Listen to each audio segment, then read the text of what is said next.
بسم الله الرحمن الرحيم. السلام عليكم. وحشتوني جدا والله، بس معلش ان انا يعني غايب عنكم بقالي فترة. لكن لو لاحظتوا في القناة ان انا برد على كل اللي بيكتب لي وما بنامش الا لما اكون رادد، سواء على الماسنجر او على الواتس او على القناة، على اساس اي استفسار او سؤال برد عليه. بس انا لاحظت ان بيجي لي اكتر حاجتين بيتسأل فيهم، اللي هو كمية الخميرة وحفظ طريقة حفظ العجينة.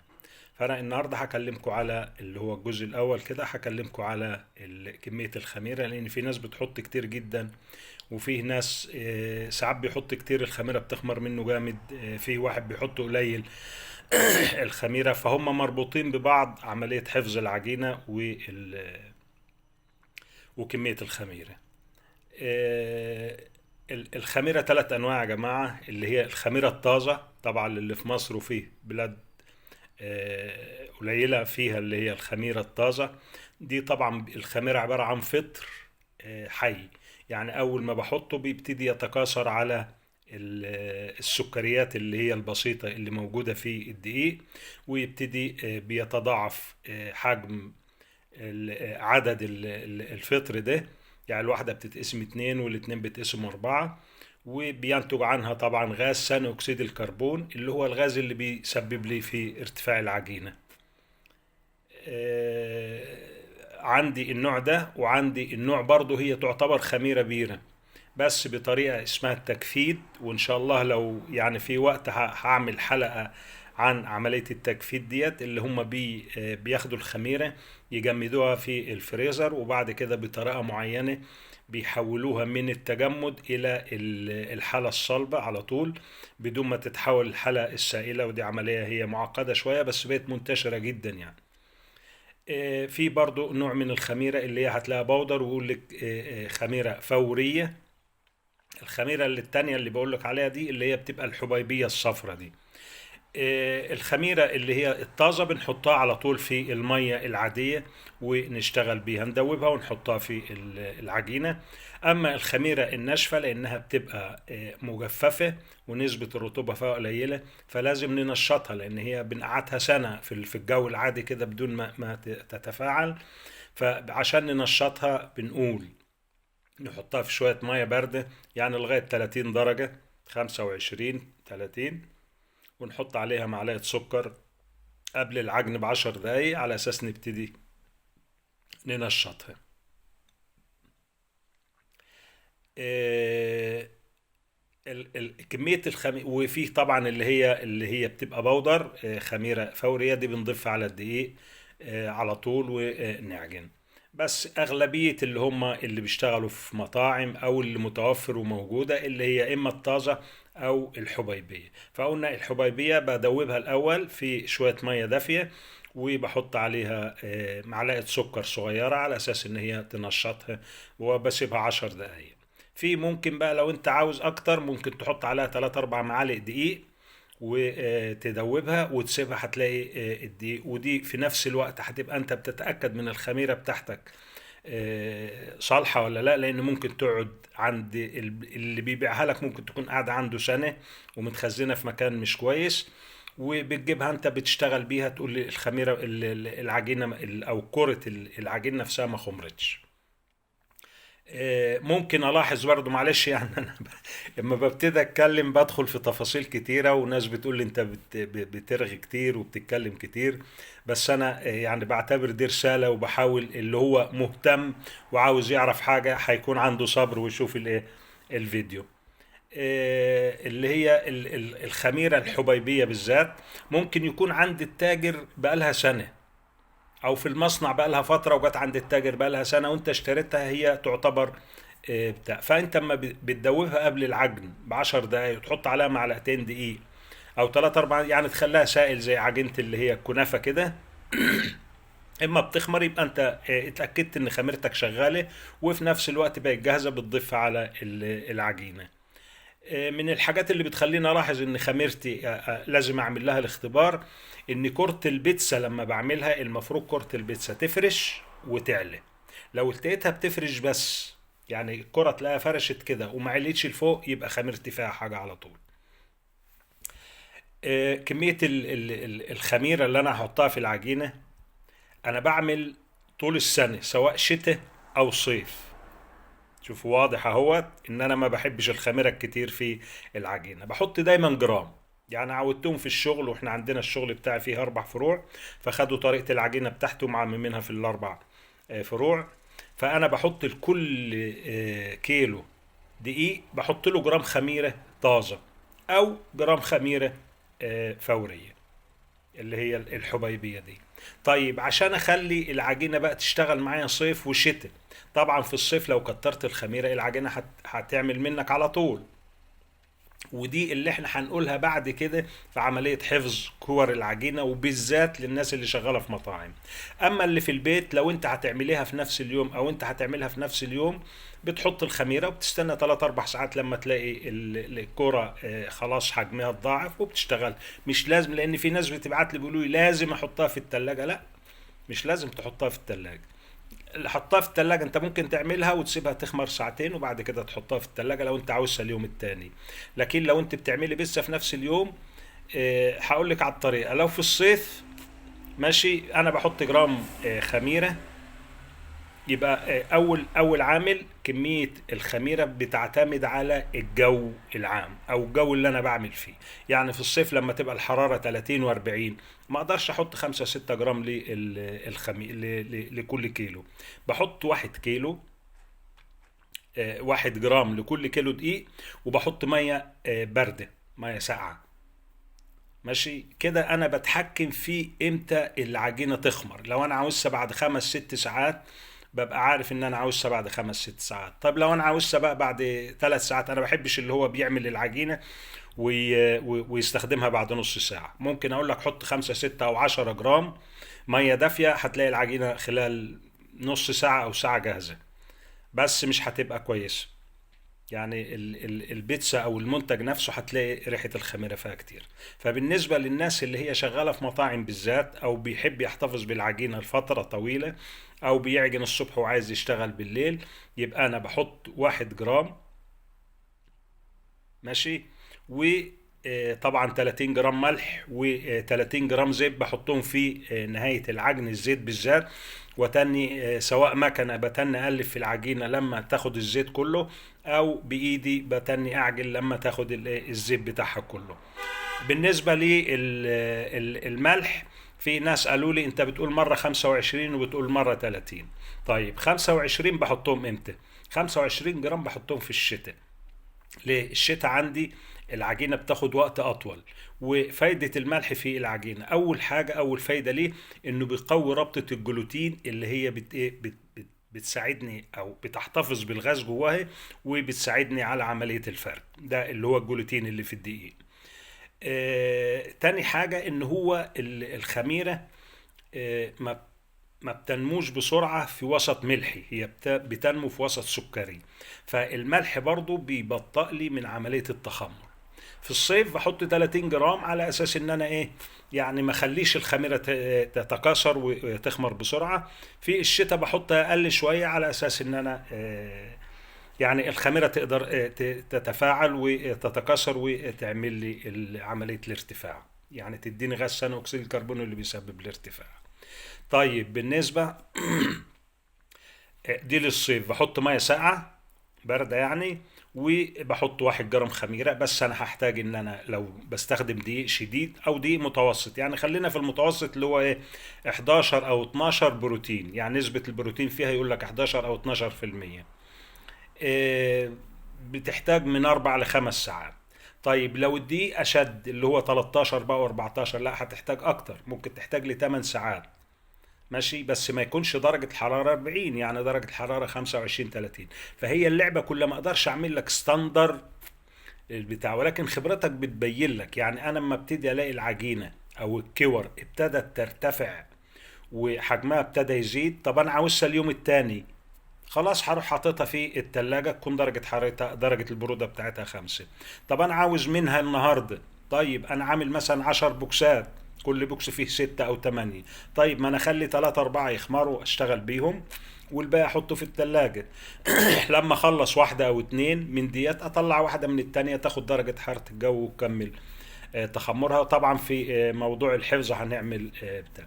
يبقى إذا الخميرة هنا بتعتمد على كمية خميرة، بتعتمد على 3 حاجات أساسية. أول حاجة درجة حرارة الجو. لو الجو حر جدا طبعا لازم اقلل الخميره.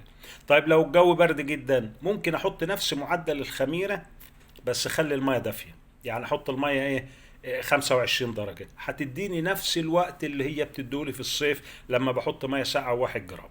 فانا طول السنه بحط 1 جرام خميره، بس في الشتاء في الصيف بحط ميه بارده، وفي الشتاء بحط ايه، يعني لو هحط 8 لتر احط نصهم دافي ونصهم بارد، فبتديني في حدود 20 25. لان الخميره درجه الحراره المثاليه ليها عشان تبتدي تتفاعل من 20 ل 25، ما زودش عن كده. ليه؟ لان العجينه طلعت سخنه قوي 30 و35 هتلاقي الخميره بتتفاعل باسرع، تتفاعل بسرعه جدا ومش هقدر اتحكم في التخمر. حتى لو حطيتها في التلاجة هتتواصل التخمر. فافضل حاجة ان انا اطلع العجينة بتاعتي في حدود 20 25 درجة، على اساس الخميرة تبتدي تتكاثر في دي. وانا عامل عندي برضو فيه فيديوهات، لو تتكرموا وتدخلوا القناة هتلاقوني ما سبتش حاجة. بس انا النهاردة بقول الموضوع ده لان ناس كتير جدا جمعت معظم الاسئلة بتاعتهم حوالين كمية الخميرة وامتى اعملها وامتى احطها في الفريزر. فقلنا الكور لو الدقيق شديد جدا، وبفضل للكل اللي هو شغال يشتغل بدقيق متوسط اللي هو 11 او 12، من 10 ل 12 ده اللي هو الدقيق المتوسط. لان لو دقيق شديد جدا هيعمل لك مشاكل برضو في الفرد وفي التخمر وفي الحاجات دي. تاني حاجة في العوامل اللي بتحكم في كمية الخميرة، الوقت اللي انا عاوزها فيه.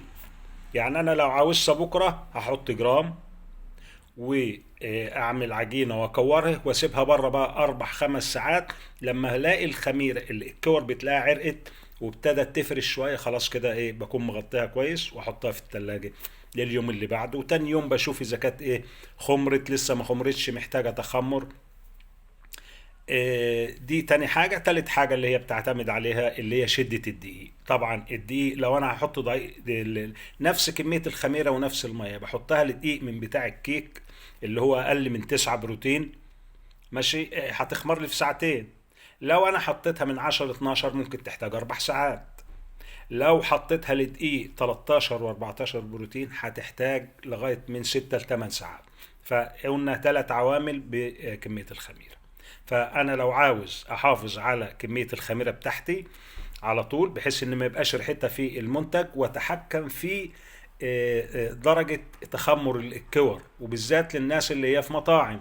لانك انت لو في مطعم وعامل مثلا 20 كيلو او 25 كيلو، او في واحد بعت لي انه بيعمل 50 كيلو وبيقول لي تاني يوم بلاقي الكور فرشت وما بقدرش اطلعها من الكاسيت.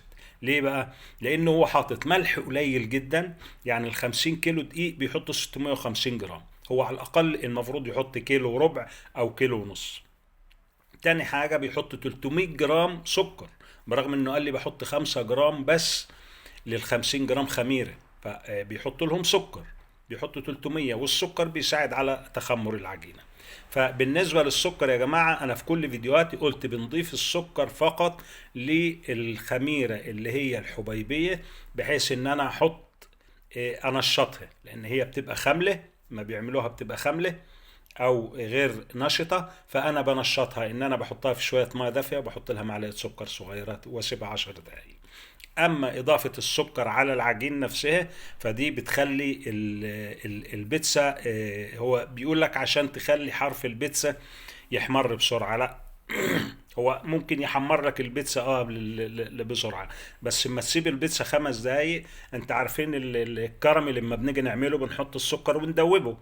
اول ما بنحطه اول ما بينشف بيبقى صلب جدا، بيتكسر من درجه الصلابه بتاعته. فدي هتنشف لك البيتزا بعد ما تبرد، يعني هتلاقي الزبون لسه بياكل فيها هتلاقي الحرف بقى ناشف، ماشي. فانا لا انصح عمليه اللي هي، لو انت عاوز بيتزا طريه شويه، زي ما قلنا برضو، بتفق مع اي حد ان هو بيضيف لبن او بيضيف زبادي، دي ما فيهاش مشكله، لان هو ده فعلا بيخلي العجينه طريه والبيتزا تطلع طريه. اما عمليه احمرار الحرف فده بيرجع لحراره الفرن، ان انا يكون الفرن عندي سواء غاز او كهرباء او بتاع.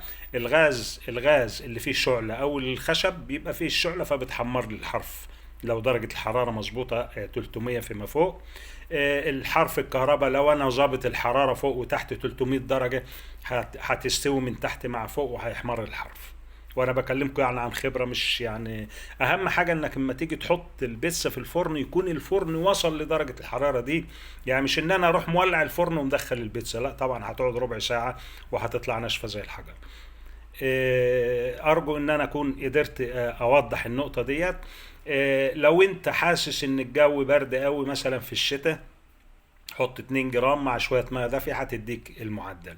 ولكن في الصيف بقى اللي هو هيعملها في البيت ماشي، انت بقى بتنتظر مثلا 3 4 ساعات، تحط جرام او جرامين وانتظر 3 4 ساعات لما تلاقي عملت ممكن تشتغل. اما اللي هو عاوز يحتفظ بيها، عامل كمية كبيرة وعايز يحتفظ بيها، لا انا افضل ان انا احط جرام في الصيف، وبالذات في البلاد العربية دلوقتي وفي مصر درجة الحرارة 40، فطبعا هتخمر بسرعه جدا لو انا حاطط كميه كبيره. فانا بحط الميه بارده جدا، وبحط الايه 1 جرام خميره، سواء دي او دي، برغم ان الخميره الجافه بتعادل 2.5 او 3 من الخميره الطازه. بس انا يعني بنتجاوز وبنقول نحط جرام. يبقى لو انا هعمل 15 كيلو دقيق احط 15 جرام، وادوبهم في شويه ماء دافيه مع معلقه سكر قبل العجن ب10 دقائق، والاقيها خمرت، واحطها مع العجينه. طبعا من النصائح اللي دايما قلتها ما احطش الخميره مع الملح مباشر. في ناس قالوا لي احنا بنحطها وبتطلع نتائج، بتحطها وبتشتغل على طول، لكن لو حطيتها واي حاجه لخمتك، يعني لو انت بتعمل العجينه اثناء الشغل زي ما انا بشتغل دايما وبعمل العجينه اثناء الشغل، ممكن احط الخميره مع الملح واتلهى عنها 10 دقائق، خلاص كده الخميره ماتت. لان احنا بنستخدم الملح يا جماعه ان هو زي ما بنيجي نعمل اللي هي البسطرمه، اما بنيجي ننشف اي حاجه اللي هي الاسماك والحاجات دي بنحط عليها ملح، لان الملح فايدته ان هو بيقتل البكتيريا اللي داخل، بيمتص كل الرطوبه وبيقتل البكتيريا اللي موجوده في اللحمه او السمك او كده. فدي برضو من النصائح اللي احب اقولها. وان شاء الله هكون معاكم على طول، وهعمل فيديو تاني عن عمليه حفظ العجينه او حفظ الكور، وهي مرتبطه ببعضها. بس اهم حاجه ان انا اسيب ما اقدر، لو انا حطيت مثلا كورت الكور وحطيتها طبعا في التلاجة، انت ما اديتش فرصة للخميرة، لان الخميرة بنقول من 20 ل25، فانا كده حطيتها في التلاجة اللي هي 5، فبدل ما كانت هتبتدي تتكاثر وتعمل لي الغاز وترفع العجينة، انت كده وقفتها يمكن للربع. ماشي، فكده مش هتبتدي، والعجينه على طول الكور على طول بتروح عامله طبقه ناشفه، حتى لو انت حافظها اللي يعني وانت حافظها في التلاجة حاطط لها بلاستيك وحاطط لها غطا، طبعا الرطوبه بتدخل جواها، بدليل ان احنا ما بنحط فرخه ما بنلاقيهاش بقى، او اي حاجه في التلاجة ما بنلاقيهاش بارده من فوق، لا بنلاقيها بارده من جواها، فبتبتدي تنشف من بره. فنصيحتي دايما، وهقولها برضو في عمليه حفظ الكور، ان انا اسيب الكور بره 3 4 ساعات لغايه حسب الجو طبعا بتاعي. احنا في الشتاء كنا بنعمل العجينه مثلا بالليل الساعه مثلا 8 او 9، وبعد كده طبعا درجة الحرارة في لندن كانت بتبقى جوه التلاجة زي بره، يعني احنا بنحطها مثلا بتبقى درجة الحرارة بره 7 وهي في التلاجة 5، فكنا بنسيبها بقى لتاني يوم بنسيبها حوالي 10 12 ساعة. فدي طبعا حسب الجو اللي انا فيه. في الصيف طبعا بسيبها 3 4 ساعات، لما الاقي الكرة اللي ابتدت يعني حجمها يبقى الضعف، خلاص كده بروح مدخلها التلاجة على اساس اقدر احافظ عليها اليوم التاني والتالت. بشكركم على متابعتكم. ان شاء الله انا يعني دايما لو شفت قناتي ان انا ما بسيبش رد، ودايما برد على الجميع، فلو اي استفسار على الواتس او الماسنجر او القناة انا برد عليه. وبشكركم جدا، وان شاء الله اشوفكم في الفيديو بتاع حفظ الكور بتاع العجين. والسلام عليكم ورحمة الله وبركاته.